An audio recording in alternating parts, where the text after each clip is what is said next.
नमस्कार। आज हम कक्षा 12 की हिंदी साहित्य की पुस्तक सरयू का 5वां पाठ पढ़ेंगे, जो सेनापति द्वारा रचित ऋतु वर्णन है। बरन बरन तरु फूले उपवन वन, सोई चतुरंग संग दल लहियत है। बरन बरन का अर्थ होता है रंग बिरंगे, तरु वृक्ष, उपवन बगीचा, वन वन, चतुरंग चार अंगों वाली, दल का अर्थ होता है सेना, लहियत है सज्जित है। कवि ने वसंत ऋतु का वर्णन करते हुए कहा है कि इस समय वनों, बाग बगीचों और वृक्षों पर अनेक प्रकार के रंग बिरंगे फूल खिले हुए हैं, मानो वसंत रूपी राजा अपनी चतुरंगिनी सेना के साथ आ गया है। बंदी जिमी बोलत बिरद बीर कोकिल है। कोकिल का अर्थ होता है कोयल, बंदी, बंदी का अर्थ होता है वंदना करने वाला, और कोयल वसंत राजा का गुणगान करने वाले बंदीजनों अर्थात चारण के समान बोल रही है। गुंजत मधुप गान गुण गहियत है। गुंजत का अर्थ होता है गुंजार करना, मधुप भंवरे, और भौरे बसंत राजा के गुणों का बखान करते हुए गुंजार कर रहे हैं। आवे आसपास पुष्पन की सुबास सोई। पुष्पन पुष्प, सुबास सुगंध, और इस समय आसपास चारों ओर फूलों की सुगंध आ रही है।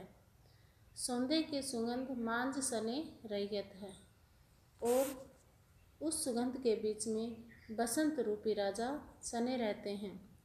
शोभा को समाज सेनापति सुख साज। आज सेनापति कहते हैं कि पूरा समाज शोभायमान है और सभी लोग सुख सुविधाओं एवं साज सज्जा का आनंद ले रहे हैं। आवत वसंत ऋतुराज कैयत है। आज ऋतुराज अर्थात ऋतुओं का राजा वसंत आ गया है। मलय समीर शुभ सौरभ धरणधीर। मलय का अर्थ होता है मलय पर्वत, समीर हवा, सौरभ सुगंध। कवि कहते हैं कि वसंत ऋतु के आने पर मल्याचल जैसी चंदन की सुंदर शीतल और सुगंधित हवा बहने लगती है। सरवर नीर जन मज्जन के काज के। सरवर का अर्थ होता है तालाब, नीर जल, मज्जन स्नान। इस ऋतु में तालाबों का जल स्नान के लिए उपयुक्त रहता है। मधुकर पुंज पुनि मंजुल करत गूंज। मधुकर भंवरे, पुंज समूह, मंजुल मधुर, गूंज गुंजार। वसंत ऋतु में भंवरों के झुंड मधुर गुंजार करते हैं। सुधरत कुंज सम सदन समाज के, और समाज के सामान्य घर भी सुंदर और सजे हुए रहते हैं। व्याकुल वियोगी जोग कह सके न जोगी तहाँ। वियोगी लोग अत्यंत व्याकुल रहते हैं और योगी भी योग साधना में ध्यान नहीं कर पाते। बिहरत भोगी सेनापति सुख साज के, और भोगी लोग सभी सुख सुविधाओं का भोग करते हैं। सघन तरु लसत बोले पिक कुल सत। सघन का अर्थ होता है घना, तरु वृक्ष, पिक कुल कोयलों का समूह, सत मीन्स सैकड़ों। घने छायादार वृक्षों पर सैकड़ों कोयले एक साथ कूकने लगती हैं। देखो हिये हुलसत आए ऋतुराज के। हिये का अर्थ होता है हृदय, हुलसत का अर्थ होता है प्रसन्न करने वाला। देखिए हृदय को प्रसन्न करने वाला ऋतुराज वसंत आ गया है। जेठ नजीक आने सुधरत खसकाने, तल ताक तहखाने के सुधारी जारियत है। नजीक आने नज़दीक आने पर, सुधरत सुधारे जाते हैं, खसकाने खस की टाटी, सुधारी सुधार कर, झारियत झाड़ना। कवि ने इसमें ग्रीष्म ऋतु का वर्णन किया है। कवि कहता है कि जेठ का महीना नज़दीक आते ही लोग खस की टाटी को ठीक करने लगते हैं और अपने घरों के अंदर तल, ताक और तहखानों को झाड़ पोंछ कर सुधारा जाता है। होती है मरम्मती विविध जल जंत्रण की। जल जंत्रण का अर्थ होता है जल के यंत्र, जैसे कूलर, फव्वारे आदि, और अनेक प्रकार के जल यंत्र जैसे कूलर, फव्वारे आदि की मरम्मत की जाती है। ऊंचे ऊंचे अटा ते सुधा सुधारियत है। सुधा का अर्थ होता है सफ़ेदी, और ऊंचे ऊंचे भवनों को सफ़ेदी से सुधारा जाता है। सेनापति अतर गुलाब अर्गजा साजी। अत्र का अर्थ होता है इत्र, अर्गजा एक सुगंधित पदार्थ होता है। सेनापति कहते हैं कि घरों को इत्र, गुलाब और अर्गजा आदि से सजाया जाता है। सार, तार, हार, मोल, लय, लय धार्यत है। धार्यत का अर्थ होता है धारण करना।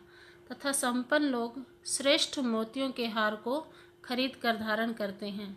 ग्रीष्म के बासर बराइवे को सिरे सब। बासर का अर्थ होता है दिन, बराइवे बिताना, सिरे में शीतल। और गर्मी के दिनों को बिताने के लिए लोग शीतलता की वस्तुओं का उपयोग करते हैं।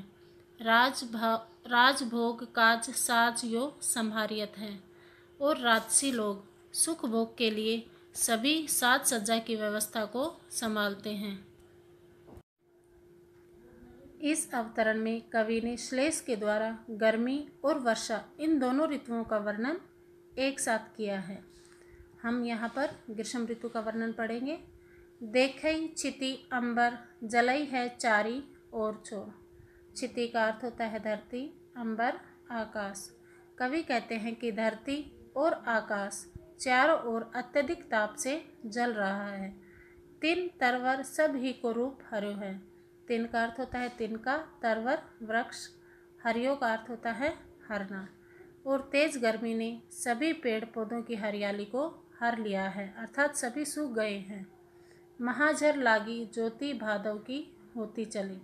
भादव का अर्थ यहाँ पर है दावाग्नि, महाझर का अर्थ है अत्यधिक ताप। और गर्म लू की लपटें दावा अग्नि की तरह जलती जा रही हैं। जलद पवन तन सेक मानो पर्यो है। जलद का अर्थ है तपाने वाली, पवन हवा, तन शरीर। और गर्म हवा या तेज लू सभी के शरीर को सेक रही है। दारुण तरनी तरई नदी सुख पावे सब। तरनी का अर्थ है सूर्य। और सूर्य की किरणों से बचने के लिए सभी लोग नदी के पानी में सुख पाना चाहते हैं। सीरी घन छां चाहिबोई चित्त धर्यो है। सीरी का अर्थ होता है ठंडी। और पेड़ पौधों की ठंडी घनी छाया में सभी लोग सुख पाना चाहते हैं। देखो चतुराई सेनापति कविताई कीजू। सेनापति कहते हैं कि मेरी कविता की चतुराई तो देखो, ग्रीष्म विषम वर्षा की सम क्यों है। मैंने ग्रीष्म ऋतु का वर्णन भी वर्षा ऋतु के समान ही किया है।